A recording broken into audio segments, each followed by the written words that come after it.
magazine hebdomadaire de la MINUSCA, voici les principaux titres de la 58e édition. Le réseau des femmes de la police des Nations Unies, UNPOL, a fait don de fournitures scolaires aux enfants désœuvrés dans le 7e arrondissement de Bangui. La force de la MINUSCA, à travers les unités de la force intégrée de Bangui, a organisé une activité civilo-militaire dans le 3e arrondissement de Bangui pour soutenir les populations vulnérables. Et enfin, les casques bleus de la compagnie de génie indonésienne de la MINUSCA ont effectué un exercice de démonstration d'ouverture d'une route parsemée par des engins explosifs factices. Bonsoir. Afin de soutenir la scolarisation des enfants pauvres, le réseau des femmes de la police de la MINUSCA a fait un don de kits scolaires d'un montant de 1 500 000 francs CFA à la jeunesse et en particulier aux jeunes filles vulnérables afin de les encourager à poursuivre leurs études. Ce geste contribue aussi à lutter contre l'échec scolaire, les grossesses précoces et le phénomène d'enfants de la rue. Un reportage de Geoffroy Bata et Inès Lorongopo. Une cérémonie des remises de dons de fournitures scolaires, de vivres et de médicaments aux jeunes filles et garçons vulnérables du 7e arrondissement de Bangui a été organisée par le réseau des femmes de la police des Nations Unies le 20 octobre. C'est une contribution volontaire de l'ensemble du personnel de la police de la MINUSCA ainsi que des unités de police constituées de la mission. Le don a été organisé en collaboration avec la présidente de l'association des veuves du 7e arrondissement, Madame Joséphine Yeti, et les responsables de l'association des parents d'élèves. La dite cérémonie a vu la présence du ministre d'État chargé du désarmement, démobilisation, réinsertion, DDRR et du suivi de la mise en œuvre de l'accord politique pour la paix en République centrafricaine, Jean-Willy Biro-Sako, de la représentante spéciale adjointe du secrétaire général des Nations Unies en République centrafricaine, Lisbeth Kouliti, et du chef de pilier développement de la MINUSCA, le contrôleur général de police, Mohamed Prince Aledi, représentant le chef de la composante police de la MINUSCA. Ces gestes qui auraient dû se limiter à l'équipe du 7e arrondissement a bénéficié très spontanément de la mobilisation de toutes les femmes de la MINUSCA, des différentes sections, qui ont apporté un concours franc, un appui franc, qui nous donne l'occasion et la fierté aujourd'hui d'avoir à bénéficier de tous ces objets, de tout ce matériel scolaire qui seront mis à la disposition de nos mamans, les veuves, de nos enfants qui sont ici regroupés aujourd'hui. L'objectif de ce don par le réseau des femmes de la police des Nations Unies est de lutter contre la délinquance juvénile, la déscolarisation, le décrochage scolaire dû aux grossesses précoces et surtout rapprocher les femmes des UNPOL de la MINUSCA de la population. Lisbeth Kouliti a souligné qu'il n'y a rien de plus important à ses yeux que l'éducation. Les filles et les garçons de ce pays méritent d'avoir accès à l'éducation de qualité. C'est un outil de paix, de développement et de cohésion sociale. C'est pour cela que le système des Nations Unies y attache une attention toute particulière. J'espère que grâce à ce geste, nous contribuons à semer les graines de la paix et de l'innovation. Il est important de rappeler que le réseau des femmes de la police de la MINUSCA n'est pas à la première activité du genre. Les femmes de ce réseau ont assisté les sœurs vivant avec handicap de Boili, les enfants des orphelinats de Sika 3 et de Notre-Dame d'Afrique à Bangui et les femmes détenues de la maison pour femmes de Bimbo. Soyez rassurés que votre geste est véritablement salué et honoré par le bon Dieu. Car je cite, celui qui s'occupe des veuves et orphelins, Dieu pourvoira à tous ses besoins. Fin de citation. Nous vous rassurons d'ores et déjà qu'un partenariat serait observé pendant l'existence de cette association. En République centrafricaine, le manque de prise en charge scolaire est à l'origine de la déscolarisation des jeunes garçons et filles, surtout dans les familles les plus démunies. Je suis ravi de recevoir ce don de cahiers pour cette rentrée académique. Prendre soin de ces fournitures afin de terminer l'année scolaire en beauté. Béatrice Baka, l'une des habitantes du quartier Ngaragba à Bangui et membre de l'association des veuves du 7e arrondissement, estime que ce geste est un grand soulagement pour les parents d'élèves. On ne va pas revendre ces cahiers. Nous allons remettre ces fournitures aux enfants afin d'aller à l'école. Nous avons trop de difficultés pour payer les fournitures. Ce geste est salutaire. Au total, 150 écoliers filles et garçons vulnérables ont reçu des kits scolaires. Le coût total de ces fournitures, médicaments et vivres est estimé à 1 500 000 francs CFA. Une deuxième phase de ce don est prévue à Ouadadjale dans la Vakaga au nord-est de la République centrafricaine dans les jours à venir pour assister les sinistrés d'inondations. Merci Inès. En plus de leurs tâches de protection de la population civile, la force de la MINUSCA, à travers les unités de la force intégrée de Bangui, en abrégé JTFB, a procédé à une activité civilo-militaire au quartier Kina, dans le 3e arrondissement de la ville, afin d'apporter de l'aide aux populations démunies.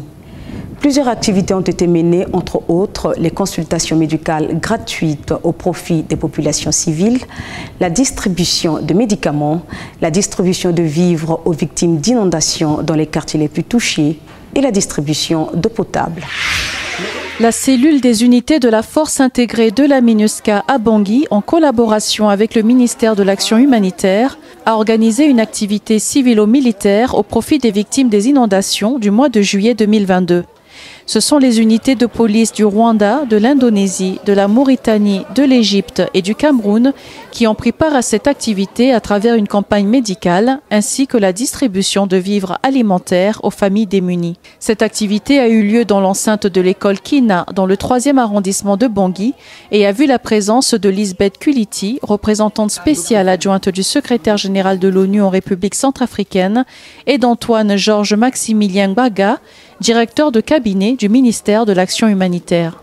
Au niveau de Bangui, nous avons enregistré environ 5000 ménages qui avaient été affectés grâce à l'appui de nos partenaires, de la communauté internationale, les ONG internationales. Nous avons essayé de les assister et ceux qui sont dans les écoles, nous avons été obligés de faire des actions spécifiques pour les faire partie parce que vous savez que nous sommes au niveau de la rentrée scolaire. Et ce travail a été fait la semaine passée avec des kits d'urgence, des kits de relogement. Mais l'aspect sanitaire, médical n'avait pas été pris en compte. Donc au niveau de la MINUSCA, ils ont estimé que c'était nécessaire de faire cette action civilo-militaire. Et nous ne pouvons que les remercier pour cette action qui accompagne les actions du gouvernement dans la prise en charge des groupes vulnérables du pays. La représentante spéciale adjointe du secrétaire général de l'ONU en République centrafricaine, Lisbeth Kuliti, a remercié l'équipe des unités de force intégrées de la MINUSCA de Bangui et le gouvernement centrafricain pour l'organisation de cette activité en faveur des personnes vulnérables du 3e arrondissement. Ici, il y a des centaines de familles qui ont été victimes d'inondations. Et depuis cette date, depuis l'inondation en juillet, le gouvernement travaille avec la famille des Nations Unies pour répondre aux besoins de base pour ces familles. Donc aujourd'hui, c'est un des jours les plus importants. C'est des cliniques médicaux qui sont prêtes à donner une soin médicale à tous ces gens et toutes ces familles qui ont été victimes de ces inondations. En plus, il y a des dons de la nourriture et des petites jouettes et cadeaux. Jonathan Kokongo, père de 3 enfants, est l'une des victimes qui a perdu sa maison. Il s'est réjoui des dons faits par la MINUSCA. Je remercie la MINUSCA et le gouvernement centrafricain pour ce geste salutaire. Nous avons dû rester ici, sur ce site, suite à la destruction de notre maison lors de la dernière inondation. Je suis soulagé d'avoir obtenu ces dons, ainsi que ma famille. Pour Alphonsine Doti, habitante du quartier Gbatouri, mère de 9 enfants, ces dons médicaux tombent à point nommé pour assurer une meilleure protection à ses enfants. Je suis très contente du geste qu'a fait la MINUSCA à notre endroit. Nous allons nous organiser pour acheter des briques pendant la saison sèche, reconstruire notre maison et recouvrir avec la bâche que nous avons reçue. On souffrait du palu avec les enfants. Dieu merci, ils ont reçu des médicaments. Je suis vraiment soulagée. Depuis le 22 juillet, ce sont 238 personnes qui ont été contraintes d'abandonner leur maison engloutie par les eaux pour s'installer au sein de l'école Kina. Les conditions de vie y sont très précaires et marquées par l'absence d'eau potable et d'électricité. Rappelons que la MINUSCA a commencé la distribution d'eau potable dans la zone depuis le 22 août 2022. Les accidents impliquant les engins explosifs ne cessent de prendre des proportions croissantes en République centrafricaine. C'est dans cette optique et aussi dans le cadre de la protection de la population civile qu'une équipe d'élimination des engins explosifs, membre des casques bleus de la compagnie de génie indonésienne, a procédé à la simulation d'ouverture d'une route parsemée de faux engins explosifs. Cet exercice vise à détecter ces engins explosifs et à prévenir les dangers et les risques. Désiré Yangou et Inès Lorongopo étaient sur le terrain. La compagnie de génie indonésienne de la MINUSCA, qui au quotidien facilite la mobilité et les conditions de travail des personnels civils et militaires de l'ONU, des humanitaires et des populations centrafricaines par la construction de routes et des ponts, a également une équipe pour l'élimination des munitions explosives qui met en action des spécialistes de déminage, des robots et des démineurs canins. Ces démineurs canins sont avant tout des chiens de la race berger malinois. Les chiens de la race berger malinois sont assez proches de la race berger allemand, que ce soit par leur physique ou leur aptitude. Ils sont un très bon chien de garde, de défense et de protection, ce qui est beaucoup utilisé dans les unités des forces de l'ordre, doublé d'une grande loyauté envers leur maître. À l'entraînement, si le chien détecte une odeur, nous donnons généralement la nourriture pour le récompenser. Membre à part entière de l'équipe de déminage de la MINUSCA, ces chiens venus de l'Indonésie ont subi des formations en détection d'engins explosifs avant d'être sélectionnés pour les opérations de terrain. Très affectueux et intelligent, le berger malinois est relativement simple à dresser sans grand besoin d'exercice. À la première étape de l'entraînement, nous mettons du trinitrotoluène sur une boîte et le chien essaye de trouver son odeur sur la boîte. Ensuite, la prochaine étape, nous mettons cette fois-ci le trinitrotoluène sur le sol avant que le chien passe à une autre étape. Si le chien trouve les explosifs, il ne bouge pas, ce qui signifie qu'il y a un danger. Les bergers malinois sont dotés des flairs infaillibles. Ces deux chiens traquent tous les engins explosifs qui pourraient être disséminés pendant les conflits. Dans sa phase de déploiement, l'équipe d'élimination des munitions explosives de la compagnie de génie indonésienne de la MINUSCA est répartie en différents éléments. Le premier qui en est en tête, c'est un démineur canin. Il a pour mission sur toute la longueur de l'itinéraire et lors de la progression de l'équipe de pouvoir détecter toute trace effective d'explosifs ou de produits suspects de façon à pouvoir prévenir le reste des membres de l'équipe. Les chiens sont dressés pour reconnaître les odeurs correspondantes aux engins explosifs. Ils sont dressés que pour reconnaître ce type d'odeur. Ils sont très efficaces, ils détectent le métal et donc parfaitement les mines. Si le démineur canin s'arrête et s'assoit en position fixe, c'est pour signaler à son maître et tous les membres de l'équipe qu'il a détecté l'odeur d'un engin explosif à l'emplacement où il se trouve. C'est ce qu'on appelle le marquage. Dans une mission de terrain, s'il arrive que l'un de ces chiens détecte quelque chose de suspect, une procédure est immédiatement enclenchée pour neutraliser et détruire cet engin suspect. Ces démineurs canins forment avec leur maître une véritable équipe qui permet de travailler en toute sécurité. Merci Inès. Nous recevrons à la deuxième partie de cette édition la sous-secrétaire générale des Nations Unies aux droits de l'homme, Hildebrand Keris, dans une interview exclusive. Elle répond aux questions de Cyrus Zemangui-Kete sur les risques de violation des droits de l'homme dans un pays en conflit. Ils ont également abordé les échanges de Hildebrand Keris avec la chef de la MINUSCA, les organisations de la société civile et les autorités centrafricaines. Restez avec nous.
Nous sommes de retour et merci d'être restés avec nous. Sans plus tarder, suivons Cyrus Semangui-Kete qui s'est entretenu avec Ilse Brand-Kéris. Madame la sous-secrétaire, bonjour. Bonjour. Vous êtes presque à la fin de votre mission d'une semaine en Centrafrique. Dites-nous, quelles sont vos impressions? Premièrement, je suis vraiment très heureuse que j'ai eu l'occasion de venir ici. C'est très important de faire ces visites, d'être sur le terrain, de voir le travail de nos collègues aussi, de la MINUSCA, et y inclut bien sûr notre division des droits de l'homme qui font un excellent travail, et de le voir de tout près, c'est très important. Mais c'est aussi l'impression et les entretiens que j'ai eu la possibilité d'avoir avec le gouvernement, avec les institutions liées, disons, à certains aspects des droits de l'homme, avec la société civile et avec aussi le corps diplomatique. Et je pense que ça donne une impression de la situation en général très compliquée, très complexe.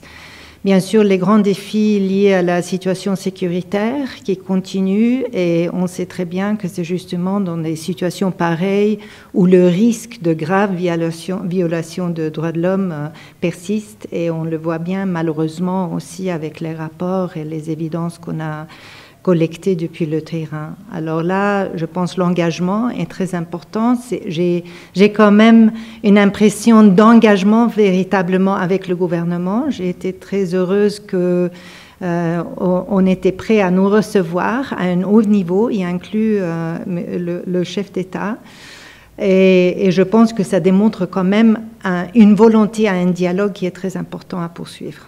Que pouvons-nous retenir de votre mission suite à vos multiples entretiens avec le président de la République centrafricaine, Faustin Archange Touadéra, les membres du gouvernement, les organisations de la société civile et votre mission de terrain à Bria?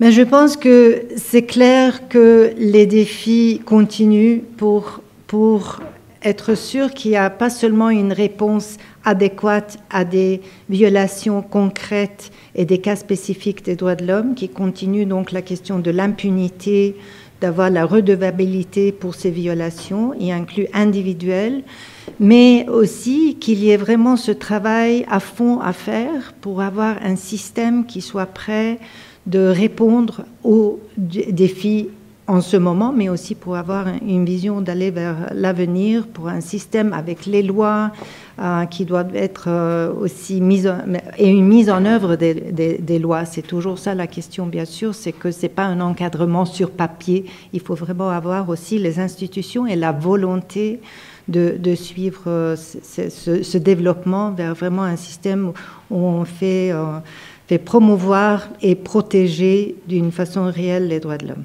Quels sont les principaux points qui sont ressortis de vos échanges avec la SRAJ et les membres de l'équipe pays des Nations Unies en Centrafrique? Mais je pense que là aussi, je suis très heureuse de voir qu'il y a un vrai engagement de toute l'équipe envers les droits de l'homme.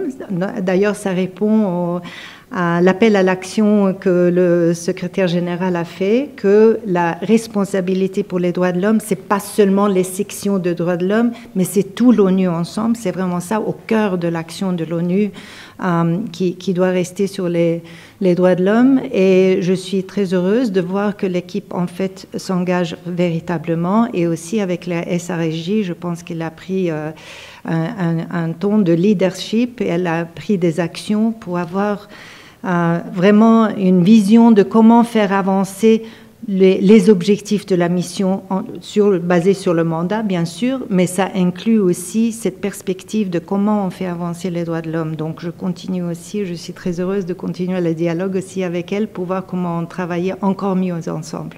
Je ne sais pas si vous avez un mot de la fin de mission à l'endroit de la population centrafricaine.